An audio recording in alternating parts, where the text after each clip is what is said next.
हम लोग इसके पहले के फंक्शन में या लेक्चर में हम लोगों ने अपने वीडियो में बताया था इम्प्लिसिट फंक्शन क्या होता है और उस इम्प्लिसिट फंक्शन के विषय में आपको बताया था। आज हम लोग फिर से इम्प्लिसिट फंक्शन को कंटिन्यू करेंगे और उसमें उन सारे प्रश्नों पर चर्चा करेंगे जो सीबीएसई बोर्ड में पूछे जाते हैं प्राय। लेकिन इन सारी बातों के पहले मैं आपको एक बात बताना चाहता हूँ कि इम्प्लिसिट फंक्शन है क्या। इम्प्लिसिट फंक्शन वह फंक्शन होता है जिसको y = f(x) कहने का तात्पर्य यह है कि एक साइड y मीन्स LHS और RHS में x हो, ऐसा फंक्शन को अगर आप एग्जिस्ट नहीं कर पाते हैं या शो नहीं कर पाते हैं, वैसे पार्टिकुलर फंक्शन को हम लोग इम्प्लिसिट फंक्शन कहते हैं। आपके सीबीएसई में जो क्वेश्चन आते हैं वो कभी इम्प्लिसिट फंक्शन से भी हो सकते हैं या उनसे थोड़ा सा रिलेटेड हो सकते हैं। उन सारे प्रश्नों में से मैं अभी आपके सामने एक प्रश्न को रखा हूं। यह प्रश्न ये है कि if x√1 + y +y√1 + x = 0, जब आपको प्रमाणित करना है कि इसका जो डिफरेंशिएशन है x के रेस्पेक्ट में इस वाइज फंक्शन का वो -1/1 + x का होल स्क्वायर होगा।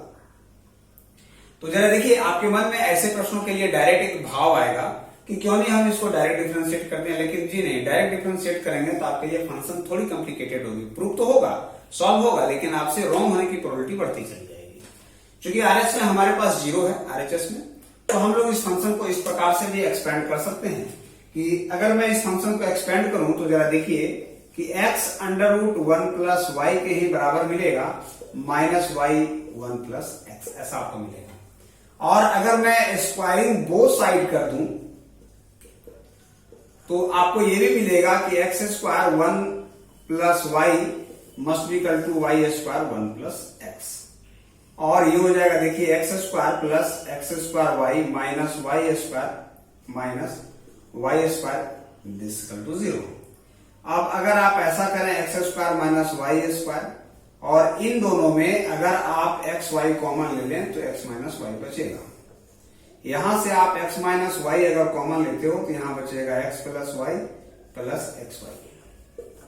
अब देखिए, आपके पास दो मल्टीपल फंक्शन है, चाहे तो ये 0 हो चाहे तो ये 0 हो, तो हम लोग क्या लेंगे कि x + y + xy = 0 since x - y which is not equal to 0। क्यों 0 नहीं होगा? क्योंकि अगर ये 0 होता है तो वैसे केसेस में x is not equal to y मिलना चाहिए या नहीं होगा। अगर x y के बराबर हो जाएगा तो आप देखिए, अगर x y के बराबर हो जाएगा फंक्शन कैंसिल हो जाएगा और फिर आपको एक कांस्टेंट रूप ले लेगा जो डिफरेंशिएबल पार्ट 0 मिलता है। अब जरा देखिए, अगर आप इसको लें तो x और इसमें से y कॉमन ले लें तो 1 + x must be equal to 0 मिलेगा। और वैसे केसेस में अगर आप 1 + x * y रखें तो ये -x मिलेगा और y must be equal to -x/1 + x मिलेगा। तो अब आपके मन में ये आ रहा होगा, सर आपने तो कहा था ये इम्प्लिसिट फंक्शन है, लेकिन आपने तो y = fx को ले आया है। जरूर ले आया है, लेकिन इस इम्प्लिसिट फंक्शन में हमने अपने फंक्शन को इक्वल टू में दिया गया था, जिसके कारण हमने फंक्शन को ऑपरेट किया है। और अगर ये 0 नहीं होता तो शायद संभवतः आप y = fx में इसको इम्प्लिसिट नहीं कर पाते।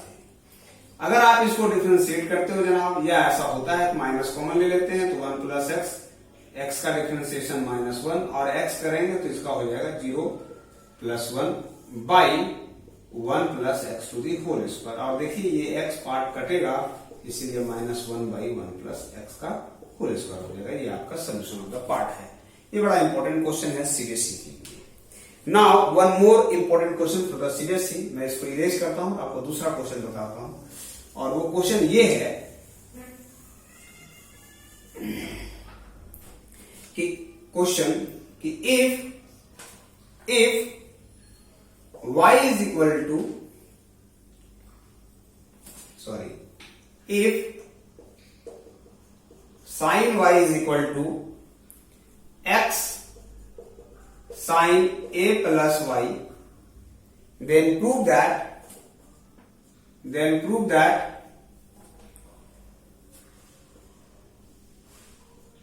dy/dx must be equal to sin² a plus y by sin a। तो ये भी बड़ा इंपॉर्टेंट क्वेश्चन है, इसलिए कि ये क्वेश्चन साइन के भी फॉर्म में आता है और कॉस के भी फॉर्म में आता है। ये दोनों फॉर्म में आपको मिलेंगे। इन दोनों फॉर्म को हम लोग कैसे समझेंगे, जरा देखिए। इस फंक्शन को अगर आप आसानी से करना चाहते हैं तो don't use direct implicit function. हमको यहाँ पे दिख रहा है कि ये y फंक्शन है, ये y फंक्शन है, क्यों नहीं y फंक्शन को एक्साइट करते हैं और x फंक्शन को एक्साइट करते हैं, तो आपकी थोड़ी सुविधा बन जाएगी। डायरेक्ट करेंगे तो वैसे केसेस में x या y का वैल्यू आपको पुट करना होगा, तब आप अपने रिजल्टेंट तक आ पाएंगे। तो जरा देखिए इस क्वेश्चन के लिए क्या हम इसको ऐसा लिख सकते हैं कि x must be equal to sine y by sine a plus y. So अगर हम इसको y के रेस्पेक्ट में डिफरेंशिएट कर दें, x के रेस्पेक्ट में नहीं, माइंड इट, क्यों y के रेस्पेक्ट में कर रहे हैं, क्योंकि मेरे पास RHS पार्ट में y है फंक्शन। तो इसको करेंगे तो जरा देखिए हमारा ये हो जाएगा और साइन का डिफरेंशिएशन हो जाएगा cos y, और चूंकि y के रेस्पेक्ट में कर रहे हैं इसलिए y का डिफरेंशिएशन y के रेस्पेक्ट में 1, फिर माइनस अगर इसकी बात करें तो ये हो जाएगा साइन y, और अगर आप इसकी करें तो ये हो जाएगा cos a प्लस वाई, और a का 0 हो जाएगा, y का 1 हो जाएगा, और by sine square a plus y हो जाएगा। सो नाउ अब जरा देखिए ये मेरे लिए फॉर्म में आ गया है, sine a cos b plus cos a sine b, इसलिए ये मेरे फॉर्मूला में आ जाएगा, और फॉर्मूला में ये आ जाएगा कि sine a plus y minus y by sine square a plus y, ये कैंसिल हो जाएगा। सो वैसे केसेस में dx बाई dy अगर की बात करें तो आपको मिलेगा sine a by sine square a plus y. So this implies अगर आप इसको रेसिप्रोकल कर दें तो आपको मिलेगा sine square a plus y by sine a। तो ये बड़ा इंपॉर्टेंट क्वेश्चन है, इसके रेस्पेक्ट में आपको कॉस के भी फॉर्म में क्वेश्चन मिलेंगे जिसको आपको फर्दर सॉल्व करना पड़ेगा। ये दोनों के दोनों इंपॉर्टेंट हैं, चाहे तो क्वेश्चन साइन में आए चाहे तो क्वेश्चन कॉस में आए। नाउ अब हम लोग मूव करते हैं तीसरे क्वेश्चन की ओर। तीसरा क्वेश्चन आपके पास ये है कि ये भी एक बड़ा इंपॉर्टेंट क्वेश्चन है, और क्वेश्चन ये है क्वेश्चन कि इफ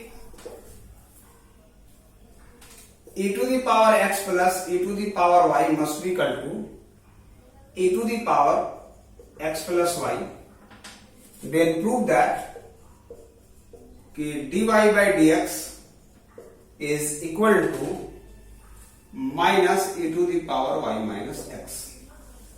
तो जरा देखिए ये भी एक इंपॉर्टेंट क्वेश्चन है जो एक्सपोनेंशियल के फॉर्म में आपको दिया गया है और डिफरेंशिएट करना है in the face of implicit function. तो आप फिर यहां से आप डायरेक्ट कर सकते हैं, डायरेक्ट करने में कोई दिक्कत नहीं है, लेकिन अगर इसके कुछ स्टेप इस प्रकार से करें तो ये आपके लिए ज्यादा आसान होगा।